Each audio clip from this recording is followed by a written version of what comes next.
Arnold loved them. They were a staple exercise used by early strongmen and weightlifters, and many of the greats all attributed their massive arm development to them. We're talking about cheat curls. Now, I don't put myself in the same category as Arnold, but I'm often asked, what do I do to develop my biceps? And my arms are by far one of the strong points of my physique. And I have also used modified cheat curls throughout my entire lifting career. But the point I want to make here in this video is there's a right way to perform them and a wrong way. And most people assume that by the name cheat curls, you're just lifting the weights up by any means necessary. That's not a cheat curl.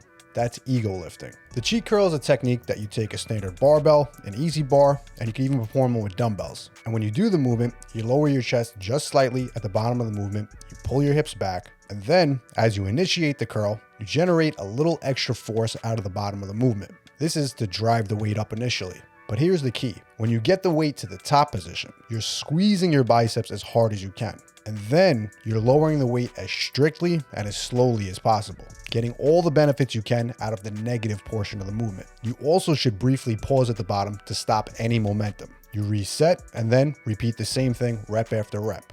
Now, despite the name cheat curl, your goal is not to get the weight up by any means necessary. The goal is to put yourself in a very strong position at the bottom of the movement. This is so that you can maximize a heavy load and get more out of the contraction and the negative. And one mental cue that I tell myself on each rep of a cheat curl is lift the weight to the top position just so that you can lower it for another rep. Now, before I go any further, this is not a recommendation to perform all your reps with loose form on any movement. Solid technique is always going to produce greater gains to the target muscle than poor technique will. But the reason I want to point out that cheat curls have their place is that most people, they're overly focused on performing textbook reps. And that's a good goal.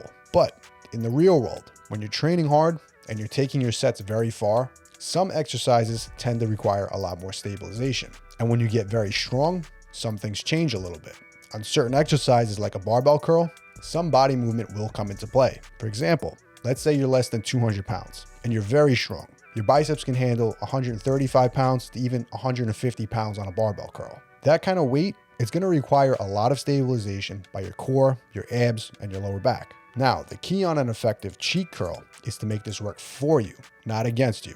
Another example, let's take that same 200-pound person and he's able to curl 50, 60, or even 70-pound dumbbells. The size of the dumbbells alone, that's going to require you to shift your hips at the bottom of each rep. This is even just to make room for the dumbbells to clear. These are all things that are not textbook form. But remember, the textbook was written assuming you were going to lift the pink dumbbells. And while I'm somebody that performs barbell curls with cheat reps on a regular basis, I don't recommend just anyone to start incorporating these, as honestly, they're an advanced technique. And when most people apply them, they're actually getting less out of their barbell curls than if they were to do them strict. So I only usually recommend these for stronger, more advanced lifters. Again, if you're a guy under 200 pounds and you can strict curl 110 to 115 pounds or even 130 pounds for 6 to 10 reps, as you start getting stronger, you're going to notice those heavy weights, they'll eventually force your body to move a bit more during the exercise. Now, instead of going heavy just for the sake of it, take advantage of that natural body movement. Focus on getting that weight into position,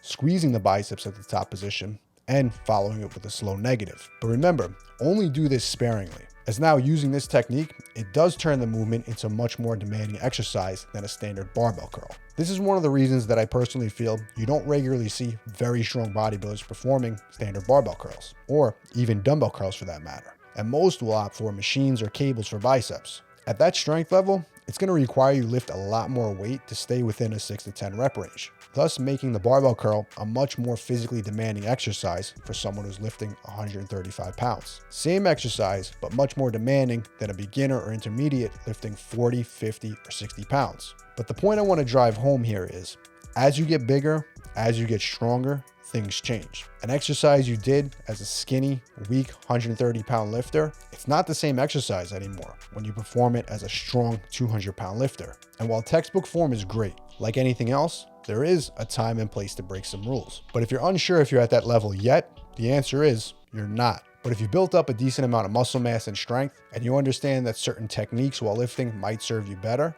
I encourage you to step outside the box and experiment with a few things for yourself. But if you're still at that stage where you need to build mass to your entire body, never give up on the basics. And if you want the training programs that I personally recommend to build muscle using proven old school bodybuilding methods, all my old school mass gain programs can be found down below.